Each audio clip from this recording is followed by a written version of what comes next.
అన్నా ఇది మా పవిత్ర గ్రంథము. ఇది మీరు బహుశా చదువుంటారో లేదో నాకు తెలియదు. సో దీన్ని మేము చాలా గొప్పగా భావిస్తాం కాబట్టి. ఎన్నిసార్లు చదివాను? నేనా చదివానన్న, దాని గురించి మాట్లాడదాం. బేసిక్గా దీని మీద ప్రమాణం చేసి ఇప్పటిదాకా మీరు అంటే స్టేజ్ షోల మీద ఎప్పుడైనా మీరు మాట్లాడారా? అంటే 4600 ప్రసంగాలు ఇచ్చాను. బిఫోర్ స్కూల్లో చాలాసార్లు ఇచ్చాను. అట్లే అంత గమ్మత్తుగా మాట్లాడుతున్నారు కదా. ఆ ఫ్లో అసలు నేను అసలు అనుకున్నాను త్రివిక్రమ్ గారి సినిమాలో మాట్లాడితే ఒక ఫ్లో ఒక కంటెంట్ ఎలా అందుకుంటారో అంత కంటెంట్ అందుకున్నప్పుడు అనుకున్నా స్కూల్లో ఏదన్నా బాగానే స్టేజ్ స్పీచ్లు అవి విరదీశారని. సో ఇప్పుడు ఈ ఇంటర్వ్యూలో ఎస్పెషల్లీ మేము చాలా పవిత్రంగా భావించే ఈ భగవద్గీత మీద ప్రమాణం చేసి అంతా నిజమే చెప్తానని స్టార్ట్ చేద్దాం ఇంటర్వ్యూ. అంటే నేను ఇంతకుముందు చెప్పిందని అబద్ధమనా? ఏమో నేను అడుగుతున్నాను. మళ్ళీ మీరు చెప్పడంలో మీ ఉద్దేశం ఏంటి? అంటే మళ్ళీ దాని మీద ప్రమాణం చేసి సత్యదాకా ఐ డ్రీమ్లోనే ఉంటా అని చెప్పగలవా?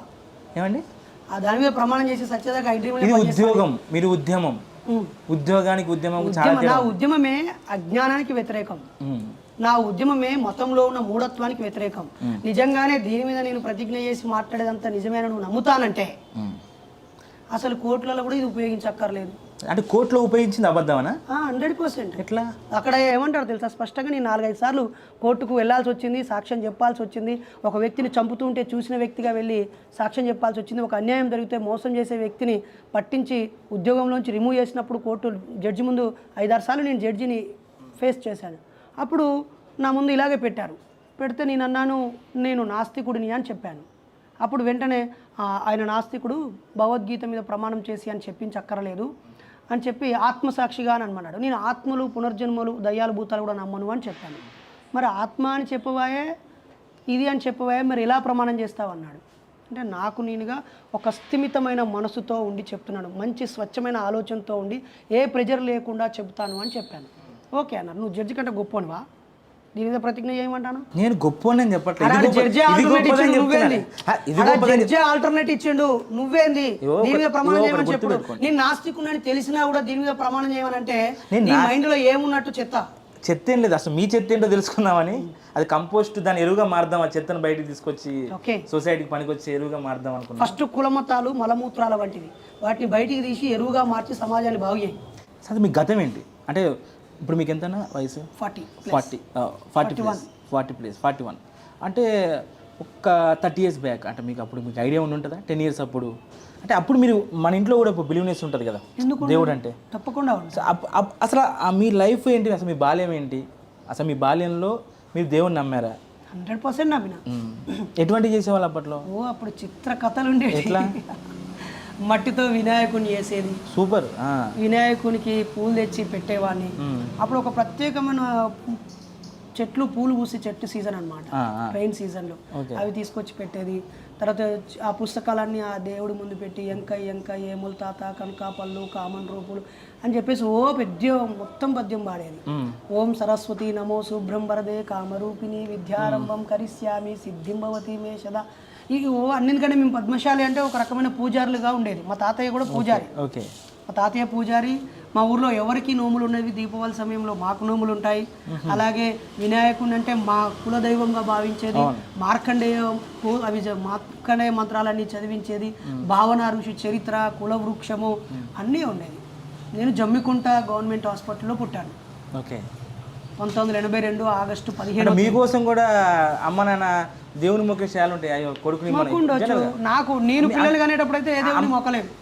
ఒకవేళ దేవుని మొక్కితే పిల్లలు పుడతారంటే ఇప్పుడు పిల్లలు పుట్టకుండా ఉండేటోళ్ళు అందరూ మొక్కలేదని అర్థమా, లేక వాళ్ళ మొక్కలు అర్థం లేదని అర్థమా, లేకపోతే వీళ్ళతో ఇంకా ఎక్కువ కాలం మొక్కించుకోవాలని కుట్రతో పుట్టియకుండా ఆపినని అర్థమా? ఇంత ఆలోచన విధానం ఇవన్నిటికంటే కూడా వాళ్ళు ఒక పాజిటివిటీని ఎంచుకుంటున్నారు. అంటే భగవంతుడు అంటే మాకు ఒక పాజిటివ్ ఎనర్జీ అని అనుకుంటున్నారు. మీరు ఎందుకు అలా అనుకునే వాళ్ళని నేను తప్పు పట్టలేదు ఎక్కడ. అంటే దానిలో ఉన్న ఒక వాస్తవాన్ని అంగీకరించుకోరు, కానీ మీరు ఊహించుకునేది మాత్రం వేరే ఉంటుంది. అంటే మీకు కావాల్సినవి మాత్రం వేరే ఉంటాయి. అంటే రెగ్యులర్గా ఇప్పుడు కాదు. నువ్వు నమ్ముతావా కాలజ్ఞానాన్ని? నువ్వు నమ్ముతానవా?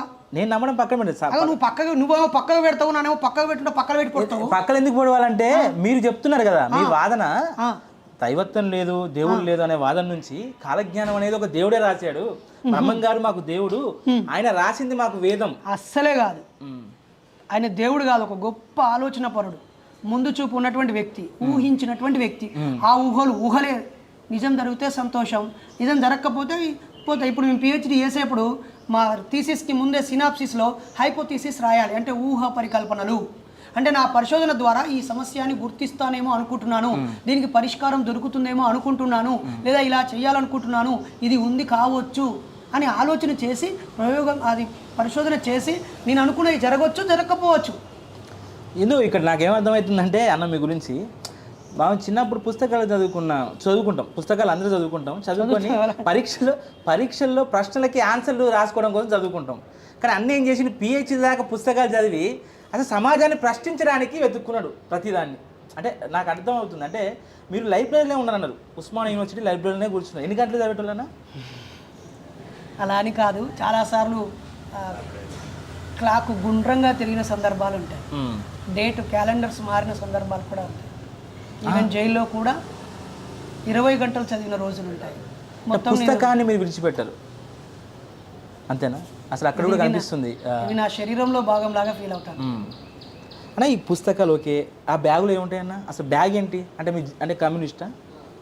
కమ్యూనిస్టే బ్యాగ్ వేసుకోవాలి, స్కూల్ పోయే వాళ్ళందరూ బ్యాగులు వేసుకుంటారు. అంటే కలర్ చెప్తున్నాను అన్న, అంటే మీరు కమ్యూనిస్ట్ బ్యాగ్ వేసుకునే మహిళలందరూ ఆ కలర్ నేను అది గొప్ప విషయమే. నేను అనేది మీ కమ్యూనిస్ట్ భావాలున్న వ్యక్తిగా జనాలు అర్థం చేసుకోవాలని ఆ కలర్ బ్యాగ్ మీరు ధరించారా? అవును, నల్ల చొక్క ఇంటెన్షన్ ఏంటి? బ్రదర్, సమానత్వాన్ని కోరే వ్యక్తి కమ్యూనిస్ట్ అయితే 100% నేను కమ్యూనిస్ట్నే. బాబాసాహెబ్ జరిగిన మార్గంలో నడిచే వ్యక్తి అందరూ ఒకవేళ అంబేద్కరిస్ట్ అయితే నేను అంబేద్కరిస్ట్నే. నల్ల చొక్కాలు వేసుకున్న వాళ్ళందరూ నాస్తికులైనా నేను నాస్తికునే. నువ్వు అవునన్నా కాదన్నా నేను సమాజాన్ని కోరే వ్యక్తినే. ఓకేనా? ఈ బ్యాగు మరీ అంత పెద్ద ముఖ్యమైన క్వశ్చన్ అని నాకు డౌట్. అంటే ఓకే, దానిలో ఏముంటాయి అంటే రెగ్యులర్గా థింగ్స్ అయినా ఇంకేదన్నా ఉంటాయి? బుక్స్ నాకు కావాల్సిన ప్రాథమిక అవసరాలు ఏవేవైతే నాకు దగ్గరగా ఉండాలనుకుంటాను, నాకు రక్షణగా ఉండాలనుకుంటాను, లేదా నాకు వెంటనే ఉపయోగం ఏదో నాకు కావాల్సినవి నాతో ఏవేవి క్యారీ చేయాలో అన్నీ నా బ్యాగ్లో ఉంటాయి.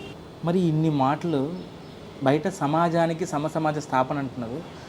సమాజం కోసం నేను సమాజాన్ని మేలుకొలుపుతున్నా, సమాజం అంటే జనాలు అనుకోవాలన్నా నీ చేతిలో పుస్తకాలు ఉంటే నువ్వు మేధావి, లేదంటే పుస్తకాల పురుగు, అబ్బోయి నాకు మస్తు తెలుసు, ఇక మనం ఏమైనా మాట్లాడితే దొరికిపోతాం, అందుకే అమ్మోయినతో వాదించద్దు అని చెప్పేసి అనుకుంటా నీ ఫీలింగా ఏంటి అసలు?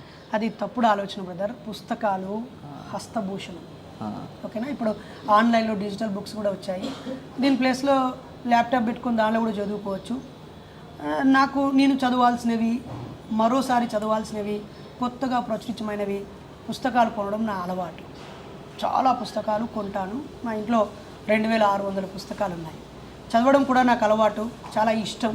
బాబాసాహెబ్ అంబేద్కర్ది జీవి రత్నాకర్ గారు దినచర్య అని సమాంతర బుక్ హౌస్ వాళ్ళు వేశారు. ఆ బుక్ చదివి నేను ఇంకా ఇంప్రెస్ అయ్యాను. ఆయన నిరంతరం ఒక 7-8 పుస్తకాలు చదివేవాడట. నేను 1-2 పుస్తకాలు చదువుతూ ఉంటాను. ఇంకా అవసరం అనుకుంటే ఎక్కువ పుస్తకాలు రెఫర్ చేస్తూ ఉంటాను. చదివే అలవాటు ఉన్నోళ్ళు ఎవరైనా, చదవాలనే ఆసక్తి ఉన్నోళ్ళు ఎవరైనా, విద్యావంతులు ఎవరైనా ఖచ్చితంగా పుస్తకాలు చేతపట్టుకొని ఉండండి. దానివల్ల మీకు గౌరవం వస్తే పొందండి, జ్ఞానం వస్తే అనుభవించండి, ఆదర్శంగా అనిపిస్తే బోధించండి. పుస్తకాలు మీతో ఉండడం ఎంతో బెటరు. మీ రూములో తాగి పడేసిన సీసాల కన్నా, కాల్చి పడేసిన ఆ సిగరెట్ల పీకల కన్నా, ఉపయోగించని వస్తువుల కన్నా, అలంకరణగా ఉన్న ఆభరణాల కన్నా, అనేక జతల బట్టల కన్నా ఇవి ఉన్నవాడు ఎప్పుడు గొప్పవాడు. వాడు మతవాదైనా, మనువాదైనా, మారణ హోమం సృష్టించే దుర్మార్గుడైనా పుస్తకాలు కలిగి ఉండేవాడంటే నాకు చాలా ఇష్టం. ఇది సింబాలిక్గా వాంటెడ్లీ ఎస్ నా దగ్గర పుస్తకాలు ఉన్నాయని చూపించడం కోసమే పట్టుకుంటున్నాను. దీన్ని చూసి ఒక్కడన్నా మారి ఎస్ నేను నరేష్ అనే తమ్ముని ఆదర్శంగా తీసుకొని, నరేష్ అనే అన్నను ఆదర్శంగా తీసుకొని నేను కూడా ఇలా ఉంటానని అనుకుంటే say thanks to I dream.